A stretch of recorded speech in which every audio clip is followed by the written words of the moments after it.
Good evening friends, आप सबों का हमारे चैनल के ट्यूटोरियल्स में स्वागत है। आज जो है हम लोग MIL Hindi AEC 1 ability enhancement course 1 की तहत, ठीक है, जो सेमेस्टर 1 के परीक्षा में उपयोगी है, उसमें हम लोग व्याख्या को आज हम लोग स्टडी करने जा रहे हैं। इसको स्टडी करेंगे हम लोग व्याख्या। आइए पढ़ते हैं। जिसने कुआं खोदा उसी की आत्मा पानी को तरसे। इसका क्या लिखना है? व्याख्या। इसको व्याख्या करना है, इसको एक्सप्लेन करना है कि जिसने कुआं खोदा उसी की आत्मा पानी को तरसे। तो प्रस्तुत पंक्तियां प्रेमचंद की बेटों वाली विधवा की है, जिसमें बुजुर्ग नारी की स्थिति पर गंभीर टिप्पणी।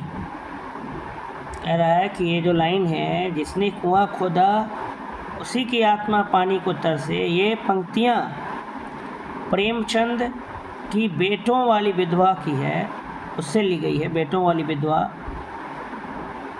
जिसमें एक बुजुर्ग नारी, एक बूढ़ी औरत है, उनकी स्थिति पर गंभीर क्या किया गया है? टिप्पणी किया गया है। इसमें रचनाकार समाज और व्यक्ति को उसके उत्तरदायित्व की याद दिलाता प्रतीत होता है। इसमें जो प्रेमचंद है वो समाज और व्यक्ति का क्या रिस्पॉन्सिबिलिटीज़ है अपने माता पिता के प्रति, अपने बुजुर्ग के प्रति, अपने परिवार के सदस्यों के प्रति, वो दिखाया है। प्रेमचंद ग्रामीण संस्कृति और अर्थव्यवस्था में संयुक्त परिवार के बूढ़ी औरत के महत्व को जानते और समझते थे।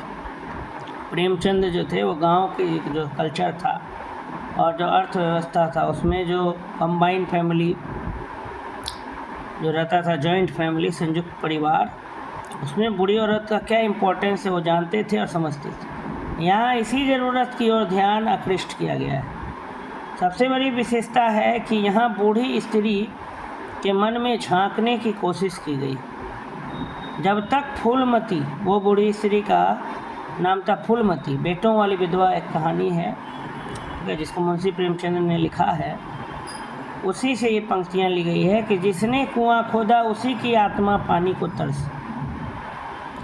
ठीक है, तो इसमें रचनाकार जो है मुंशी प्रेमचंद जो है वो समाज और व्यक्ति को उसके उत्तरदायित्व, उसके रिस्पॉन्सिबिलिटी की याद दिलाते हुए दिखाई पड़ते हैं।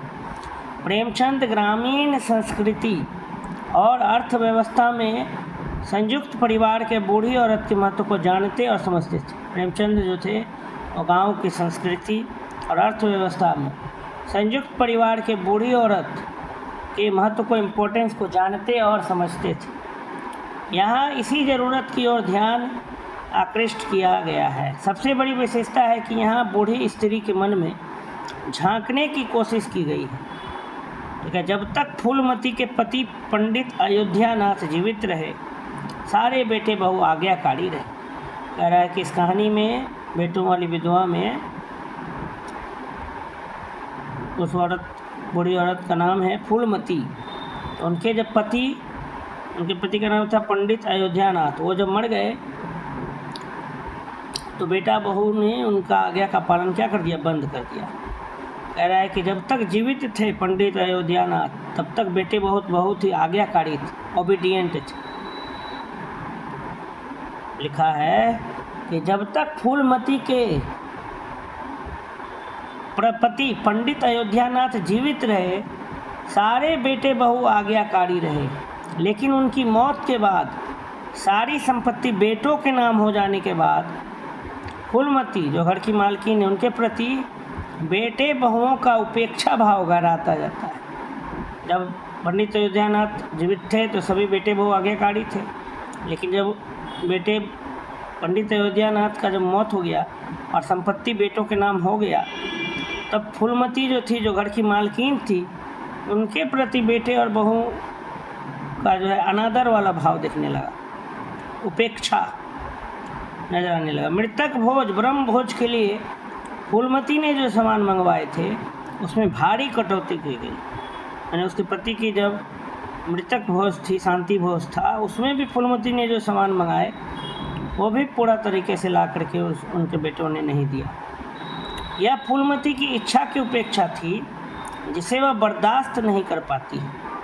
फूलमती चाहती थी कि बहुत अच्छे से शांति भोज हो जाए, तो फूलमती की इच्छा के उल्टा विपरीत वैसा उनके बेटों ने किया जो बर्दाश्त से क्या था, बाहर था। अतः उसका कथन है कि जिसने घर को पूरी व्यवस्था दी, उनके पिता पंडित अयोध्यानाथ, बेटों के पिता और फूलमती के पति, कि जिसने घर को पूरी व्यवस्था दी, जीने के साधन जुटाए, सामान जुटाए, उसका तिरस्कार माने उसका अनादर हुआ। इसलिए लिखा है जिसने कुआं खोदा, मतलब जिस व्यक्ति ने कुआं खोदा कि प्यास बुझाएंगे, पानी पिएंगे, उसी की आत्मा को पानी के लिए तरसाना ठीक नहीं। लग रहा है कि सारा ठाठ वाठ जो भी था बेटों का, वो सब उन सब में पिता का योगदान था, पंडित अयोध्यानाथ। तो जब पंडित अयोध्यानाथ चले गए तो कम से कम उनकी पत्नी फूलमती की ये इच्छा थी कि उनका मृतक भोज, शांति भोज अच्छे तरीके से हो, संपन्न हो। लेकिन उसमें भी बेटों ने क्या किया, भारी कटौती किया, सामान नहीं लाया उस तरीके से। तब जाकर के फूलमती के मन में आया कि जिस व्यक्ति ने घर को पूरी व्यवस्था दी, जीने के साधन जुटाए, सामान जुटाए, उनका क्या हो रहा है, तिरस्कार हो रहा है, आदर नहीं हो रहा है, डिसरेस्पेक्ट हो रहा है।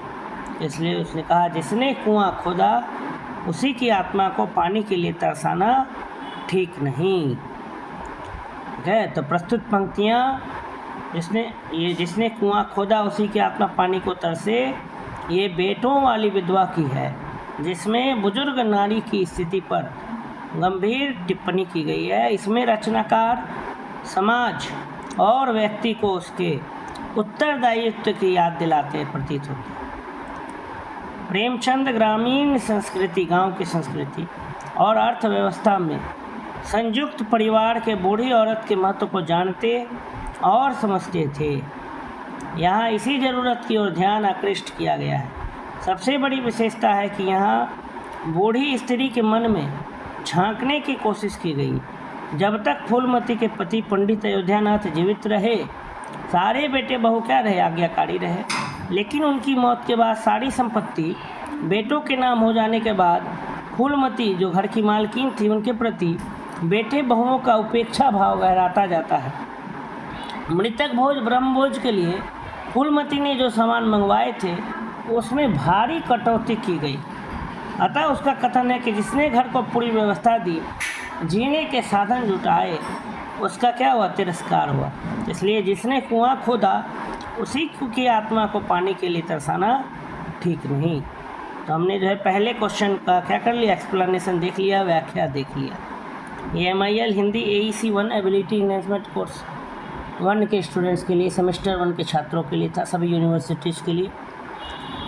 अगर आप मेरे चैनल पर नए हैं तो प्लीज़ चैनल को सब्सक्राइब कर लें और बेल आइकन को भी दबाना ना भूलें, जिससे आने वाली सभी वीडियोज़ का नोटिफिकेशन आपको मिलता रहे। और जो है अगर आपको ये वीडियो अच्छा लगा तो अधिक से अधिक BA के स्टूडेंट्स तक शेयर करें, जिससे उनको भी लाभ हो।